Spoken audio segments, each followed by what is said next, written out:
All right, I guess next is Dr. Ray from Wyman Elementary. So welcome to you, Dr. Ray.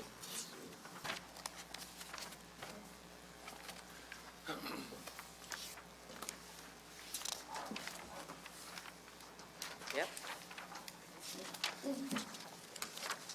Somebody didn't do me any favors following Mrs. Harris. That's going to be a tough deal. The handout I've given you has two sides to it. The first side is our SIP, our school improvement plan from last year, where it's color coded. The other side, without color coding, is this year's plan. So the first slide that we'll come up with is what we accomplished last year and what we still need to work on. So as you see on the slide in front of you or on the screen if you're at home, the things that are in green are the things that we accomplished last year from a building standpoint. The things that are in yellow are either ongoing or we don't have data to support whether we accomplish those goals or not. And the red things that you see are things that didn't get accomplished that you'll see on this year's plan as a result. As we said before, this plan is a result of bringing together a lot of data points, including parent surveys, my own leadership survey filled out by the faculty and staff, and then coming together and vetting through all that information to see exactly what it is we need to do as a building to improve for our students. So I'm pleased to say that we accomplished a lot of the things that we set out to do. Certainly in the realm of social emotional learning with conscious discipline, to increasing technology within the classroom, to our students achieving the reading goals that we set forth. So all those are good things. This year we've added a goal or two. Under highly qualified staff, we have development and implement transition plan for preschool students entering kindergarten. Now, this goal is not just a building-wide goal, but it's going to end up being a system goal because we have quite a few preschool students within my building. Last year I think we ended up with somewhere in the neighborhood of 140. Those kiddos not only go to Wyman, but they end up going to the other elementary buildings as well. Well, being a building that had early childhood for years, and just going through the process, the kids being in the program and ended up in classes, it was all very smooth. Things went very well. This year, I think our teachers had a little different idea of what they were getting in terms of students since they'd been through the preschool program. Now, our preschool program did a fantastic job last year. We got nothing but positive praise from the parents and from the community about the program itself and how wonderful it was. But this year being kindergarten's first year of actually receiving preschoolers, it's easy to get some type of idea in your head that they're going to be fixed. They're coming in and they're going to be flying high and we're going to be okay. And that's not necessarily the case because they're not aware with what came into the building, what we received and how they grew, So part of the issue was with me and just assuming that, hey, this is just going to be like it always been, because we've always had early childhood. But that wasn't the case. So we built in some vertical teaming time this year, and we had an opportunity to talk with each other about what it is we were seeing, and what we were expecting, and what we can do to improve. And a lot of that just comes down to communication.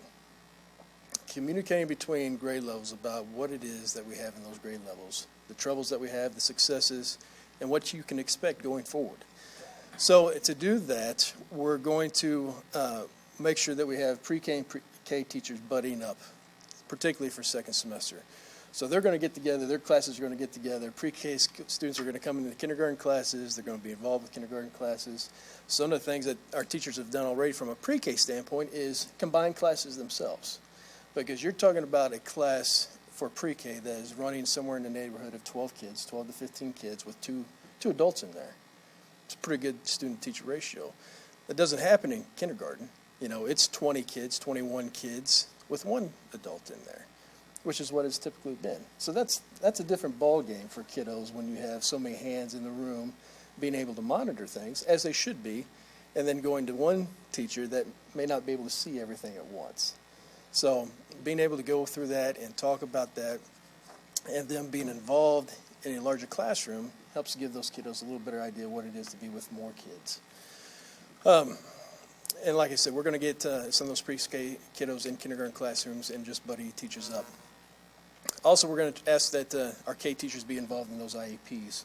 One of the issues that we saw this year was we have students with young child with a developmental delay is one of the acronyms, YCDD. Those children don't have a specific disability, but it may be something that they're just a little bit behind. So as we move forward in the process of evaluating those students throughout the year, we either increase minutes for their special education or we reduce minutes. Well, by and large, most of our pre-K kiddos were very successful in pre-K, and we reduced minutes. But then when we put them in the kindergarten classroom with less minutes and not quite the supports they had before, things get a little rougher.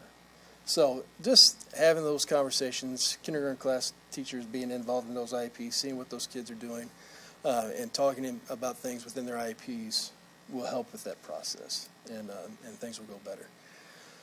So things are good, but this is year one for us, honestly, as a pre-K program. There's always room to grow, and we're evaluating those things as we come along and see how we can get things better, but things are going well.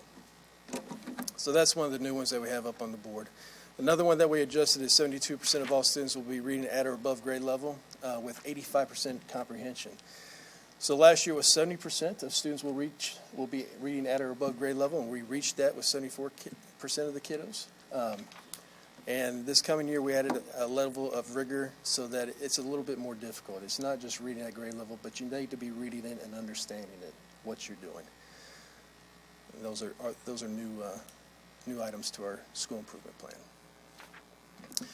For goal one, our parent and community involvement is, as Dr. Zales said, as part of our CSIP, goal number one, parent and community involvement, to facilitate family educational awareness and supportive home environments for learning. One of the things we did last year and we're going to do again this year is we're going to have third grade parents come in and learn about the MAP test, because that's the first year that students take the MAP test. Last year we had parents come in and the parents themselves went through the practice MAP to understand exactly what kids were being asked and the rigor at which it was being asked.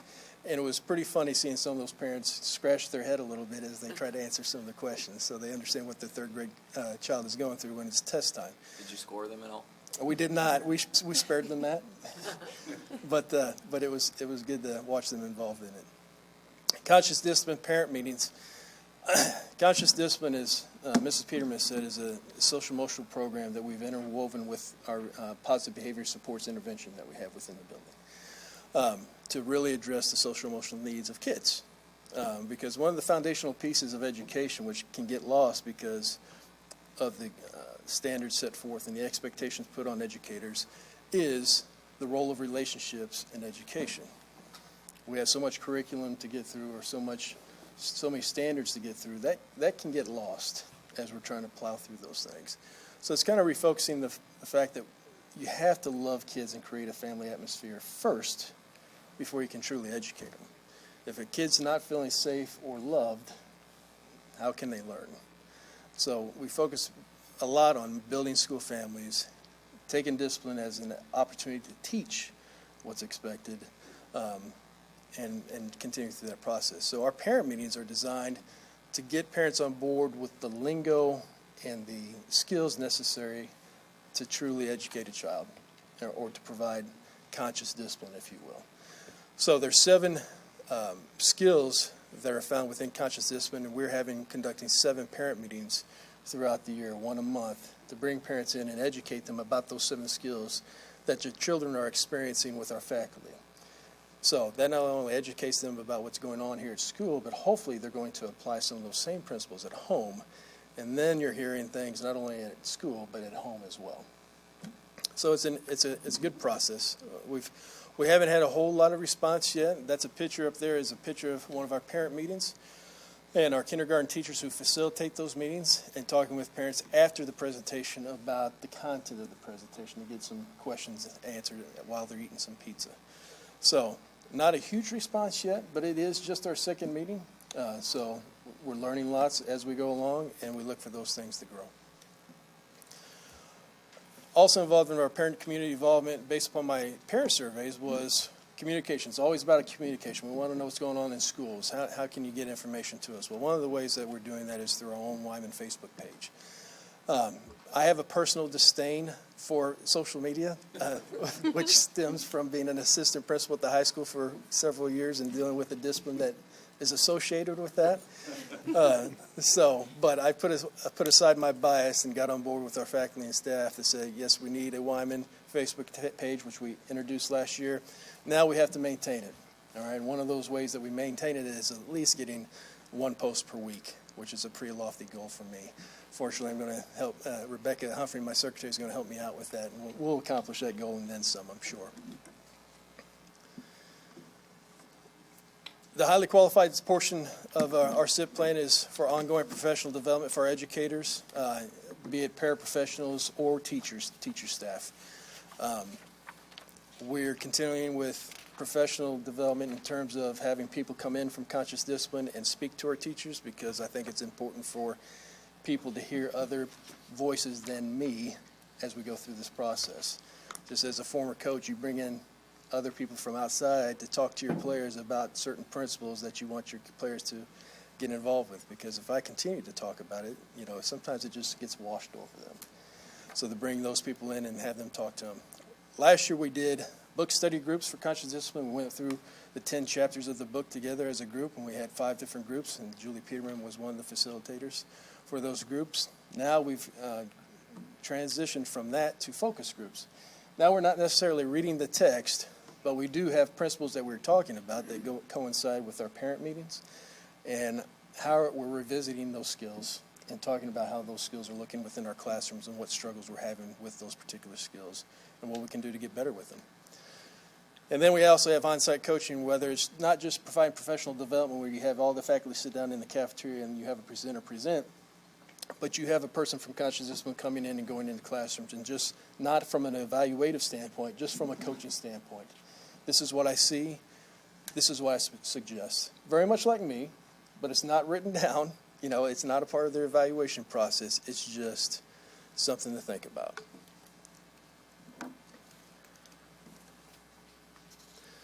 We talked about the transition plan. That's going to go very well. I look forward to talking to you about our progress in that for next year. Real sustainable change for any school building or district takes time. Nothing has changed overnight. You rarely see effective change over the course of a year, or 2 years, or even 3 years. It takes years to complete the process. So we're continuing to braid our conscious discipline principles with our positive behavior support structure, and we monitor that information, that progress through our universal screening. Every teacher evaluates and grades, if you will, students on social emotional learning. Where are they at with these particular skills? And then we do it at the beginning of the year. We do it again at the end of the year. We see how students have grown.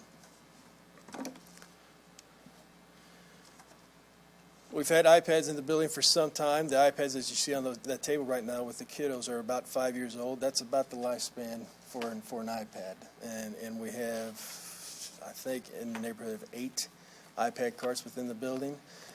So we don't have to replace the carts. The carts are still good, but those iPads, we have to be on cycle to replace them to keep up with the times and technology.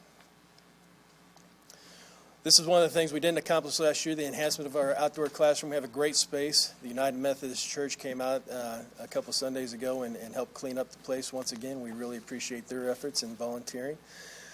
And it's a great place for our kids, and it has a lot of potential. We talked about it last year. I was not able to get it done where I could get some collaboration, some parents, some teachers involved, people from the Conservation Agency to come in and sit down and say, what can we do with this space? How can we make this a great place for kids? But that's going to happen.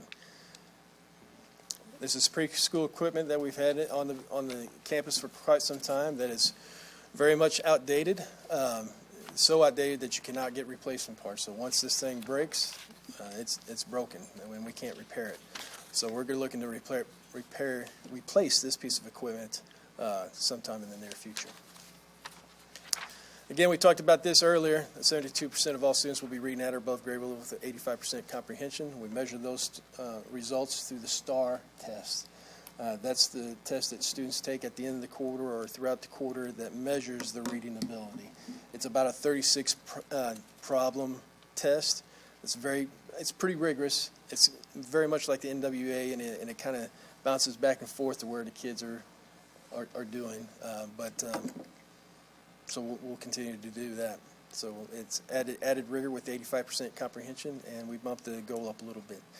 That's not where it's going to land. I promise you we're going to continue to move forward, but we like to make those goals attainable so that we continue to see the progress, people stay on board with it, and things are good. As was said earlier, we don't have any assessment data from the state regarding our Missouri Assessment Program test scores, so we're going to maintain that goal until we see the data and can determine otherwise, and we'll see where we land on that. So look forward to see those results hopefully sometime in the near future. This is written a little bit different from last year. Last year's goal was we wanted 93% of the students attending 90% of the time. The state now measures attendance by proportional student attendance rate. It incorporates 85% attendance and then 90% attendance. So you get some partial credit in there. Our proportional attendance rate over the past 3 years has been right around 94%, so we think that's a good landing place right now for our student attendance. And these goals are ongoing. To continue my knowledge about college conscious discipline principles, to continue to lead the building, and also continue to increase my knowledge of Missouri learning standards for early childhood, because, again, we're in year 2. And that concludes my presentation. Questions for Dr. Ray? Explain the new attendance formula. I don't think I caught that before. I talked to Mr. Hounsworth the other day. You can back me up on this if you don't mind. You go ahead and I'll jump in if you need. So it's a little convoluted because it used to be, to my understanding, it was 90% of the kids attend 90% of the time. That was the The goal. last I remember it being. So then they backed off and they wanted to give us some partial credit with kiddos who attended 85% of the time. So it used to be an all or nothing. Above Right. 90, you got all your points. Below 90, you got 0 points. They thought that maybe wasn't quite fair, and that wasn't really reflected in some of the other score measures throughout the APR. So instead of all or nothing at 90, it's now full credit at 90, partial credit at 87.5, and less partial credit at 85. So you Need more formulas. And then that's MSIP 5, so an MSIP Right. 6 has been in the chamber for a while simply because we've had no functioning State Board of Education, and now that there's a quorum there, that'll start to kick up, MSIP 6 will start to kick up again, so. So it's still a reflective of it's still reflective of kids being there a lot. So the 94% is really good. So that's the best way to say it. So what does the state require? Are they still at 90. 90 is the standard that we are to hit for our APR. As Mrs. Harris Yes. presented. Yes. Dr. Ray's taken a different route to confuse Mr. Froelich. Yeah. And the rest of them. I'm just trying to follow in line with our Department of just Secondary and Elementary Education. But I think the bottom line is what Mr. Hounsworth said. Check that every morning. Kids are there a lot. Well, sometimes you have to. Fortunately, we've got Mr. Hounsworth that can keep us on the straight and narrow, so I Yes. appreciate his leadership in that. So, do well in your math class, That's right. all the way through school. It'll serve you later. Thank you, Dr. Ray. Thank you.